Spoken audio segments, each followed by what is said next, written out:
نحمد و نصلی علی رسول الکریم اما بعد اعوذ باللہ من الشیطان الرجیم بسم اللہ الرحمن الرحیم والذین ہاجروا فی سبیل اللہ ثم قتلوا او ماتوا لیرزقنہم اللہ رزقا حسنا وإن اللہ لہو خیر الرازقین لیدخلنہم مدخلا یرزونہ وإن اللہ علیم حلیم ذالک ومن عاقب بمثل ما عوقب به ثم بغي عليه لينصرنه الله إن الله لعفو غفور ذلك بأن الله يولج الليل في النهار ويولج النهار في الليل وأن الله سميع بصير ذلك بأن الله هو الحق وأن ما يدعون من دونه والباطل وان اللہ هو العلی الکبیر۔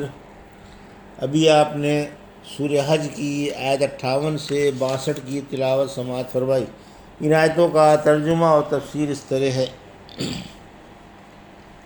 والذین ہاجروا فی سبیل اللہ ثم قتلوا او ماتوا لیرزقنہم اللہ رزقا حسنا وإن اللہ لہو خیر الرازقین۔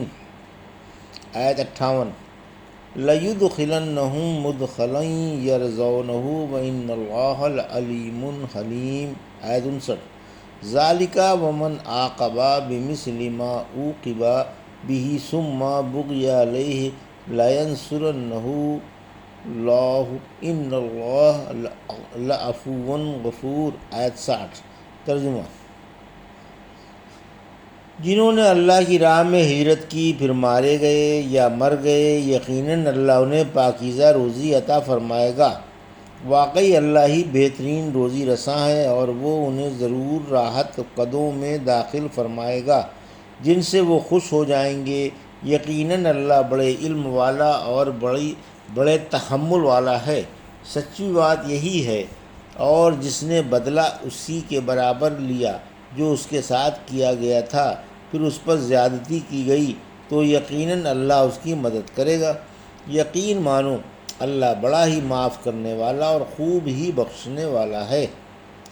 یہ تھا ترجمہ آیت سورہ حج کی آیت 58 سے 60 کا۔ تفسیر: آیت 58 اللہ کے لیے ہجرت کرنے والوں کا عظیم صلہ۔ جو اللہ کی خوشنودی اور اس کی رضا کی خاطر وطن مألوف سے ہجرت کر کے گھر بار چھوڑ کر اور احباب و اقارب سے منہ موڑ کر اللہ کی راہ میں نکل کھڑا ہوا اور اللہ کی اور اس کے رسول کی خاطر اس کے دین کی عظمت و بلندی کے لیے اپنا شہر چھوڑ آیا، پھر جہاد کرتے کرتے شہید ہو گیا یا گھر میں اپنی موت سے مر گیا، وہ اعلیٰ درجے کے صلے کا اور ثنائے جمیل کا حقدار بن گیا۔ سورہ نساء کی آیت 100 میں فرمایا: اور جو شخص اپنے گھر سے اللہ کی اور اس کے رسول کی طرف ہجرت کر کے نکل آئے پھر اسے موت آ جائے اس کا اجر اللہ پر واجب ہو چکا۔ پھر فرمایا کہ اللہ انہیں اچھا رزق عطا فرمائے گا، یعنی جنت دے گا، اور اپنے فضل کو اور روزی کو ان پر بہا دے گا جن سے ان کی آنکھیں ٹھنڈی ہو جائیں گی، وہ بہترین روزی رساں ہے۔ آیت 59 شہداء زندہ ہیں اور انہیں روزی ملتی ہے، انہیں راحت قدوں میں پہنچا دیا جائے گا جن سے وہ خوش ہو جائیں گے، یعنی جنتوں میں۔ سورہ واقعہ کی آیت 88-89 میں فرمایا: پھر اگر وہ مقرب ہوگا تو راحت روزی اور نعمتوں والی جنت میں ہوگا۔ پھر فرمایا کہ اللہ سچے مہاجروں کو اور سچے مجاہدوں کو خوب جانتا ہے کہ ان میں سے کون کون ثواب جزیل کے حقدار ہیں، اور اللہ بڑے تحمل والا ہے، اپنے حلم سے درگزر فرما دیتا ہے اور ہجرت و توکل کی وجہ سے خطائیں مٹا دیتا ہے، اور اللہ کی راہ میں شہید ہوا خواہ مہاجر ہو یا غیر مہاجر وہ رب کے پاس زندہ ہے اور اسے روزی پہنچائی جاتی ہے۔ سورہ آل عمران کی آیت 169 میں فرمایا: جو اللہ کی راہ میں شہید ہو گئے انہیں تم مردہ نہ سمجھو بلکہ وہ زندہ ہیں اور اپنے رب کے پاس روزیاں پہنچائے جاتے ہیں۔ جو اللہ کی راہ میں مر گیا خواہ وہ مہاجر ہو یا غیر مہاجر اس آیت کی اور صحیح حدیثوں کی روح سے اسے بھی روزی دی جاتی ہے۔ اللہ کا اس پر بڑا احسان و کرم ہے۔ شرجیل رحمۃ اللہ علیہ بن الصحت کہتے ہیں، سرزمین روم کے ایک واقعے پر ہمارا ایک عرصہ دراز تک محاصرہ رہا۔ میرے پاس سے سلمان فارسی رضی اللہ تعالیٰ عنہ گزرے۔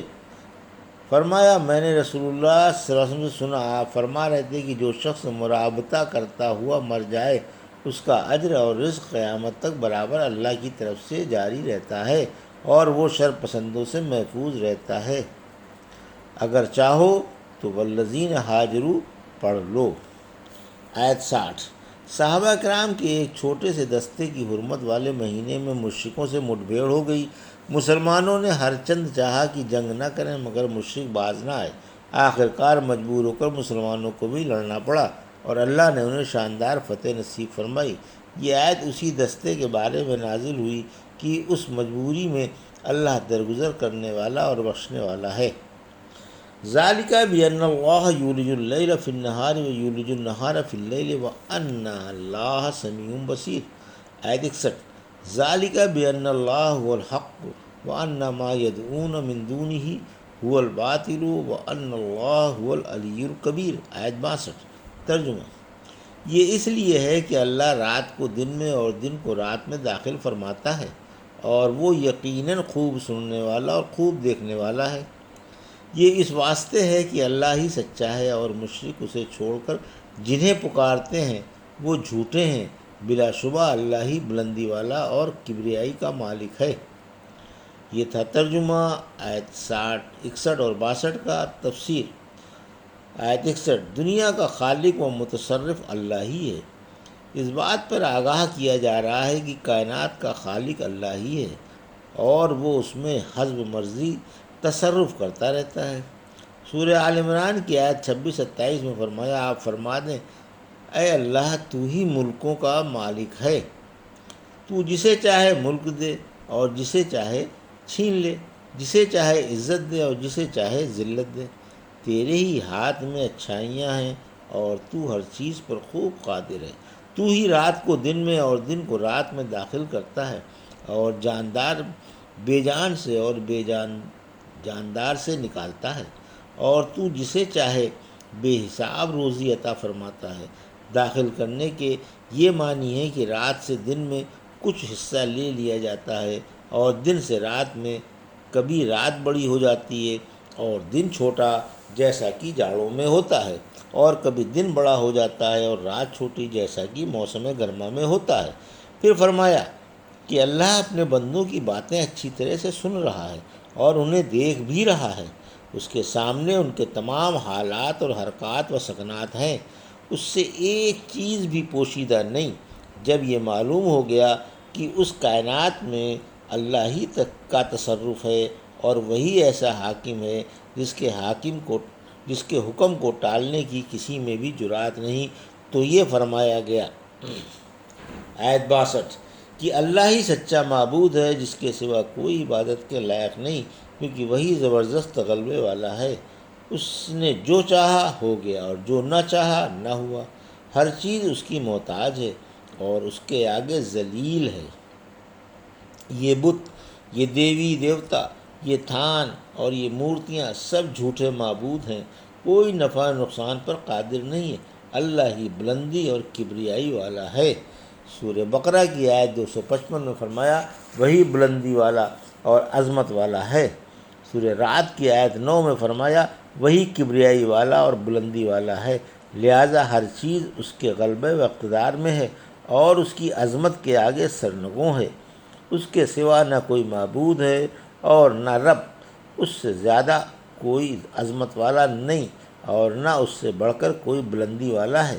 اس کی کبریائی کے آگے سب کے سر جھکے ہوئے ہیں، وہ پاک و برتر ہے اور ان ظالم مشرکوں اور حد سے گزرنے والوں کی باتوں سے پاک و صاف ہے۔ یہ تھا سورہ حج کی آیت 58 سے 62 کا ترجمہ اور تفسیر جو بھی آپ نے سماعت فرمائی۔ بارک اللہ لی و لکم فی القرآن الحکیم ونفعنا وإیاکم بآیات الذکر الحکیم۔